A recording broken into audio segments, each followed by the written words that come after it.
All right, we do have some Patriots news. Rhamondre Stevenson gets the bag. 4 years, $36 million, 17 guaranteed. I think for running backs, Adam, this is good stuff. This is a great, fair contract on both sides for Rhamondre Stevenson. What say you? Yeah, I have to think that he's their best offensive weapon, right? Yeah. So, I mean, you got to pay the guy. Right. You got to pay the guy. And I think this now makes him the sixth highest paid running back in the NFL in terms of average annual value. Yep. So, I mean, McCaffrey's now at the top of the list, and, we know what he means to that Niners offense. Granted, the Niners have other weapons as well. Maybe not Brandon Ayuk soon, but we'll see how that story unfolds. Yep. But in terms of the Patriots, with either Jacoby Brissett or Drake Maye under center, you need a safety valve, right? And a guy that can catch the ball out of the backfield. Rhamondre's proven that to be a strength of his. He had the high ankle sprain last year, but 2 years ago he had 1,000 yards on the ground. He had, I think, 69 catches. Yep. In that 2022 season. So that's a valuable asset. And so I think that he deserves that. He deserves that money. That's a good, you're right. You said it. That's a good deal for him. And that's a good deal for the Patriots. Absolutely. What I want to see, my expectations for him, Adam, I want to see him put a full season together healthy, fully healthy. And by the way, everyone's quick to tell me how bad this Patriots offensive line is. But players that I've talked to, former players over the years, they always say the same thing. They're like, the best way to help a bad offensive line or a young offensive line, give them time to gel, get better as the season goes on, is a strong running game. Those dudes want to mow people down. Pass protection is harder to do. It takes more time. You need more reps. You got to learn each other's chemistry. It's a choreograph type thing. But when it comes to running the football, I mean, that's what these offensive linemen live for. That's what the big uglies live for, to line up mano a mano and run your arse over. And Rhamondre Stevenson is a big, strong, physical back who, in theory, should get stronger as the game goes on. I hope he eats this season. I believe he will. I just want to see him, Adam, stay healthy. That's the key. If he can put together a full season healthy, I've been waiting on a Rhamondre Stevenson breakout season. I believe this could be the one. Yeah, I think it could be. I think, but again, it's going to be interesting to see. I mean, there's just so many storylines going into this Patriots season. It's ridiculous. Yeah. I mean, Rhamondre Stevenson is very low on that list because I think you do know what you can get out of him. You know what you can expect out of him. You're going to get, some yards on the ground, some ground and pound, and you're going to get, some catches out of the backfield.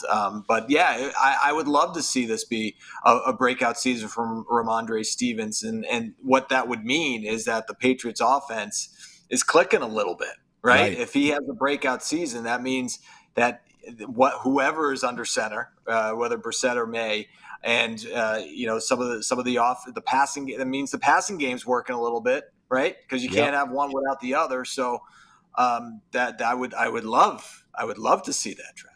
No doubt. All right, so Rhamondre got his bag, but he ain't getting that quarterback cheddar. In fact, Adam, some NFL owners allegedly discussing potential QB salary cap amid concerns for the growing concerns for the quarterback money that's being doled out here. I think I call BS on this story. I don't believe this. I do believe there are some owners who maybe, they're upset because, they don't have a quarterback, and they look around and they're looking at all this money being doled out to the guys who actually deserve it, and they're getting upset and they're complaining and they're playing the victim. Well, I don't have a quarterback. I don't like all the money.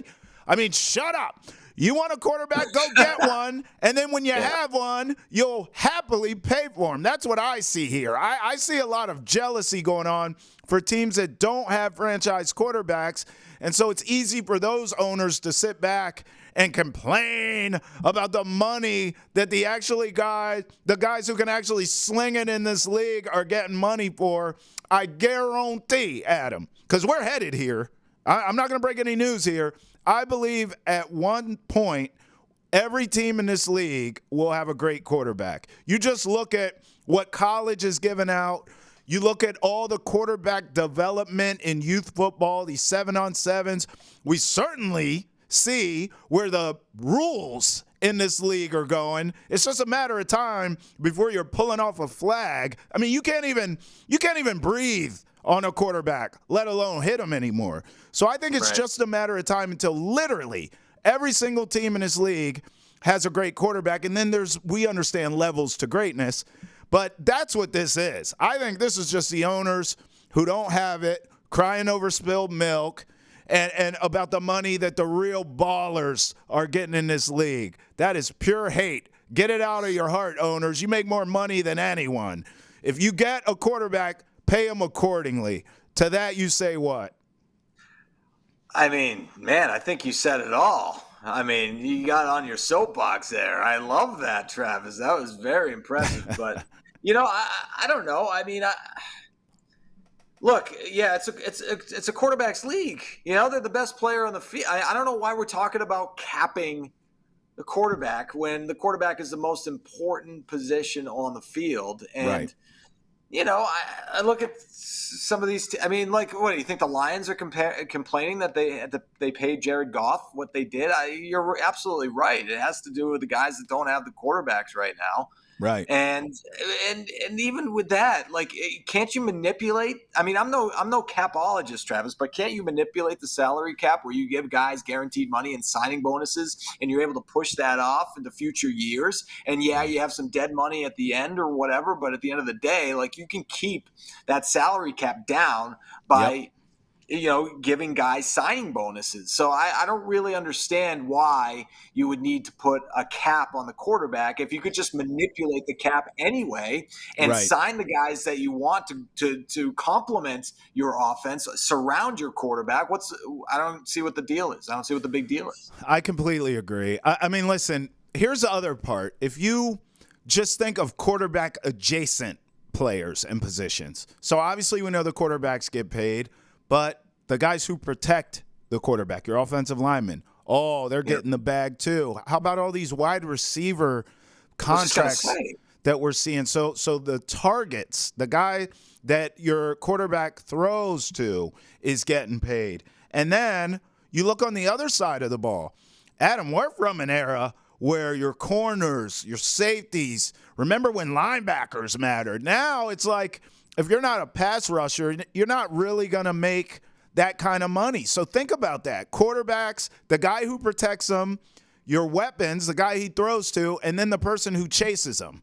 Outside of that, no one's getting any money. Running backs don't get money like that. This Rhamondre deal we're talking about is good for him, but it's not breaking the bank. I mean, it's completely centered around the quarterback now. You can't put a cap on that. Yeah, I mean, think about it. You're talking about Rhamondre Stevenson getting his deal. It's like $9 million a year. Right. That is 25% of what Justin Jefferson is getting annually, right? Right. I mean, he's getting $35 million a year.